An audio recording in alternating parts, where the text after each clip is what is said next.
Hey, Shalom. I want to give all praises, honor, and glory to Yahweh Hashem Yahushai, and double honors to the elders and apostles of Great Millstone, and peace, blessings to the hopeful elect. All right, so this is Samak. I'm on break right now. At the plantation. Got this weird camera angle because I got on some branded gear, so some personal branded gear. So I'm trying to keep that off of the YouTube world, man. But matter of fact, let me even swap this around. Can you even swap the camera around? No, whatever. But yeah, man, I kind of just want to go through a little spiritual walk and talk.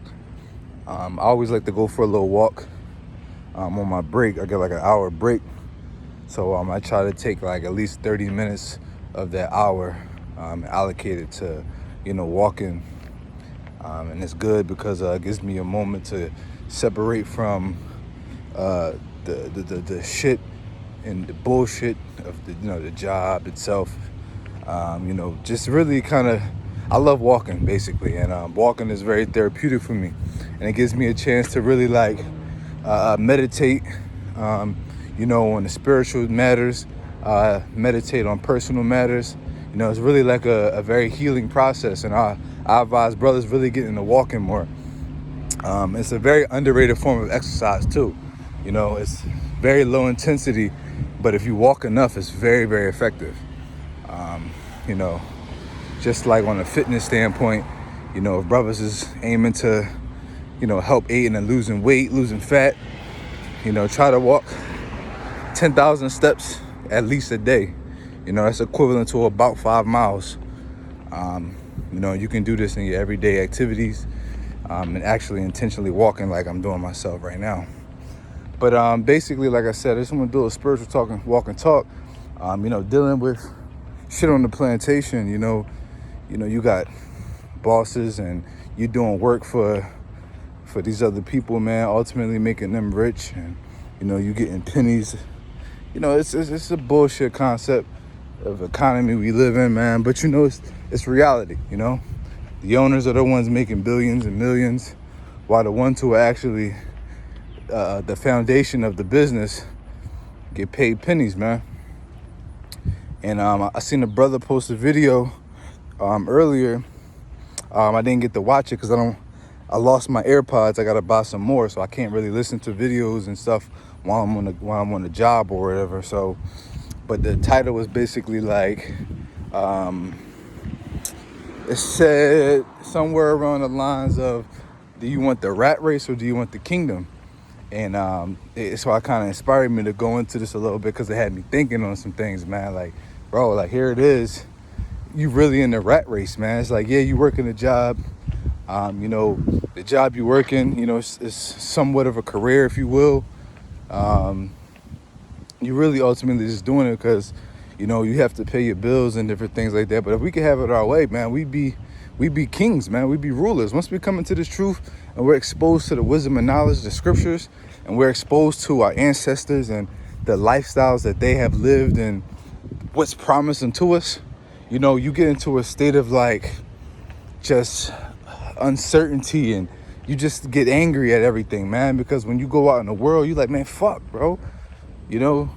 Now it's a lot of brothers that have their own business, and that's beautiful. But at the end of the day, man, even with having your own business, man, that shit is work. That shit is work. I have my own little business on the side of my job, man. Because in this economy, you can't just thrive off of one income, man. If you have a job, at least, it's very difficult, man. But even then, there's uncertainty and there's no security in the work that we do. There's no security in these jobs.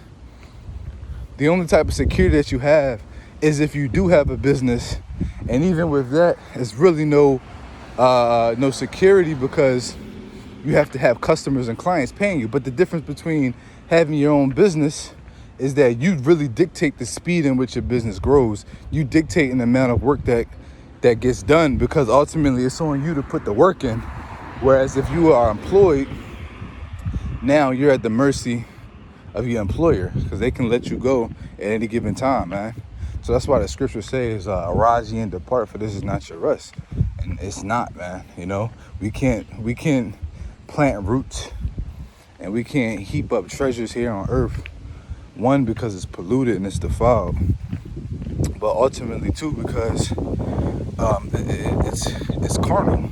You know, it's the epitome of death and destruction and mortality, which is to be subject unto death, man. And as long as we're here on this earth, under this rulership and this economy, we're always going to be subject unto payments. We're always going to be subject unto death and sin, man.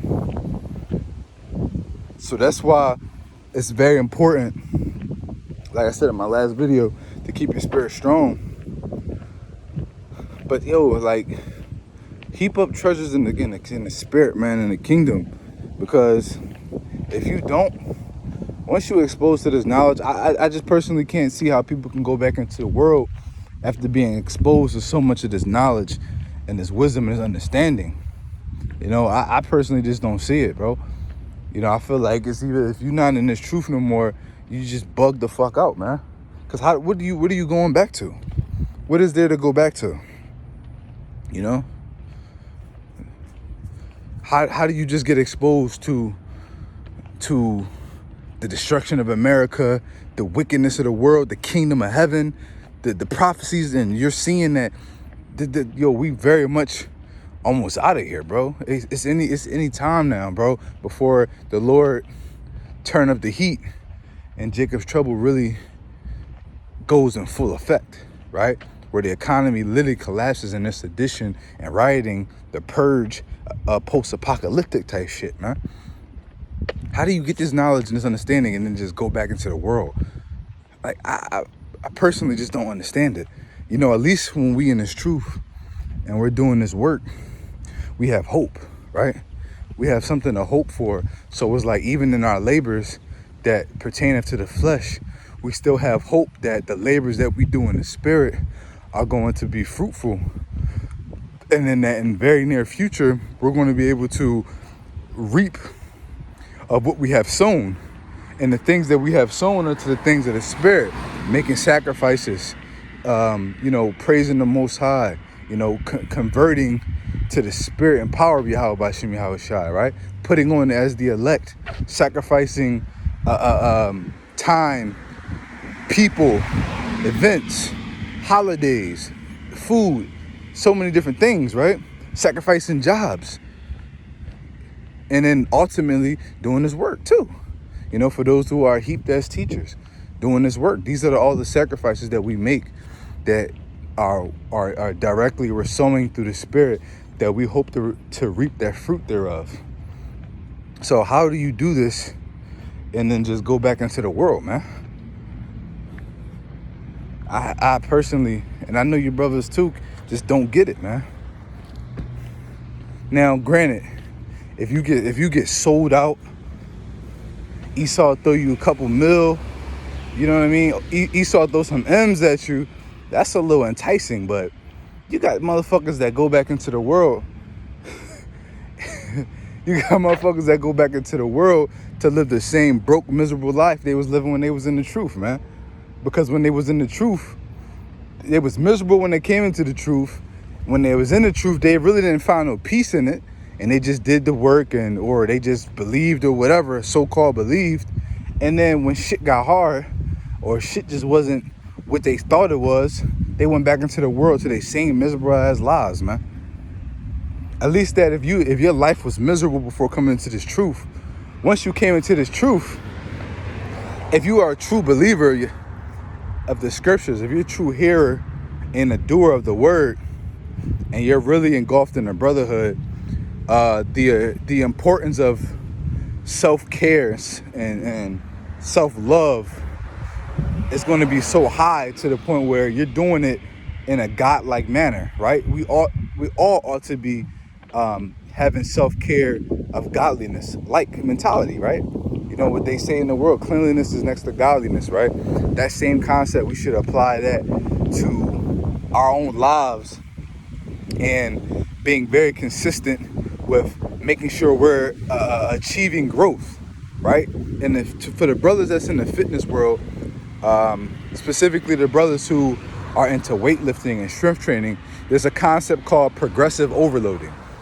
And to people who don't know what progressive overloading is, to keep it very simple, is when you progressively grow, or you progressively increase the amount of weight or reps or less rest time in your exercises each week, right? If you apply that concept basically in the weightlifting world, it's how you get stronger and you improve week in and week in and week out. So you're constantly improving every week, and you're always going to see new growth. You're always going to see new gains, if you will. So we took that same mentality and we applied that to this truth, right? We progressively overload. It's the whole purpose of progressively overloading is that you're only increasing by a little bit every week, you know? So we should apply that to this truth. And the reason why is because when you do it progressively, you're doing it at a very steady state. And when you're doing something at a steady state, and it's in this low intensity, meaning not low intensity, but it's not forced. It's very progressive. It's very slow and steady, but it's growth, and you're constantly going up. So it reduces the risk of plateau. And I've noticed that a lot of guys come into this truth and they'll plateau. All right, they'll plateau and they'll fall subject to burning out. Ultimately, their oil burning out, and them really ultimately losing that fire that we all have. But that fire, when you first come into the truth, is like none other, man. It's just like I hate to keep using weightlifting as an example, but it's something that's prominent in my life, so I know a lot about it, and it can apply to a lot in the world. Why do you think motivational speakers and videos always talk about and show people who exercise? Because exercising and weight training is literally the epitome of discipline, which if you take those same concepts and apply it to your life, you can go so far. And discipline is the main ingredient to success. You can't be consistent without discipline. You can't grow without discipline. You can't excel without discipline, right? But like I said, you have to continue to grow. You have to continue to push forward. So the point is that you want to, I really lost the point I was about to make when I made I was about to make another example, but Lord willing, to come back to me. But where I was going with it was kind of like, listen, we should be in an environment to where we have a system and we have routines and things that we do on a weekly and a daily basis that ultimately keep us in the spirit so that we don't burn out. But we have to do it in a very manageable way. So if you want to grow in knowledge, don't just bury yourself in the books and bury yourself in the videos day in and day out, what they call in school crash studying. You don't want to crash study this word. You want to listen. At the end of the day, it's not life or death per se based on how many precepts you know. Okay. The main things you want to focus on the foundation, right? What's the foundation of the scriptures? The foundation of the scriptures is simple, right? Who are the Israelites? What is our history, right? We come out of Egypt. What are the curses? What are the promises? What are the laws, right? And then ultimately, and then what is happening in the near future? Like, what is our salvation, right? That is ultimately the foundation. And it could be a few more things that add in there, but that is ultimately the foundation of the knowledge you need to get as an Israelite, right? You need to be able to know who you are, where you come from, and where you're going, and how to get there. That's the foundation. And then you have a lot of different scriptures and prophecies and breakdowns that are not necessarily going to direct influence your salvation, right? Whether or not you know the breakdown of Daniel, the 11th chapter, or Revelation, the 11th chapter, or Daniel, the 7th chapter, knowing these certain breakdowns and prophecies, if you're ultimately not a teacher, it's not going to directly influence your salvation. Now, as a teacher, it can play a part, because if you're breaking down these prophecies in the wrong way, deceiving and leading the people astray, that can directly affect your salvation. But the point is, you want to continually be able to grow, so you want to do it in a very slow and steady manner, okay?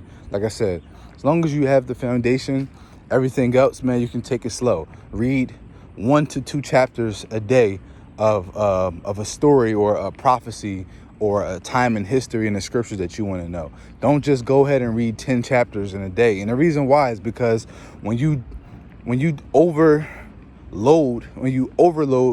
yourself with too much information, it's hard to retain it. But if you take the information little by little, it's easier to retain and understand. And the whole point of reading the scriptures is not to just say you read the Bible, because that's what Christians do. Christians just say, oh, I read my Bible front to back twice, but you still don't know you're Israelite. You still don't know that the kingdom of heaven is only for Israelites. You still don't know that the Lord is coming back to destroy this place. Many other things. But you read the Bible front to back twice. You see what I'm saying? It's not about quantity, it's about quality. All right? So if you want to grow, and you really want to grow in this truth, man, 5 chapters a day of different things, right? Take 5 chapters and read 5 different books. Now, I always recommend this, though. If you're just starting out, read the Torah first, the first 5 books of Moses, right? Genesis to Deuteronomy, I believe. Read the first 5 books first. That's going to give you the foundation of who the Israelites are and where was our history. And then from there, you start to dive into, all right, I'll read a chapter from Isaiah, I'll read a chapter from Hebrews, from Matthew, from here. And then you just do that every day. You go up 1 chapter, you swap it up. I personally would just say, stay in the same 5 books until you finish. Once you finish a book, you move on to another book. And this is going to be the best and most effective way for you to understand and get the scriptures. And it's going to be easier for you to retain and understand the information. But yeah, man, I don't really got too much more. Like I said, this wasn't really a one-stop, specific topic. It was just a general spiritual talk, man. Lord willing, the Spirit guided me to touch on anything any of you brothers and sisters needed to hear. But hey, till next time, I want to say shalom.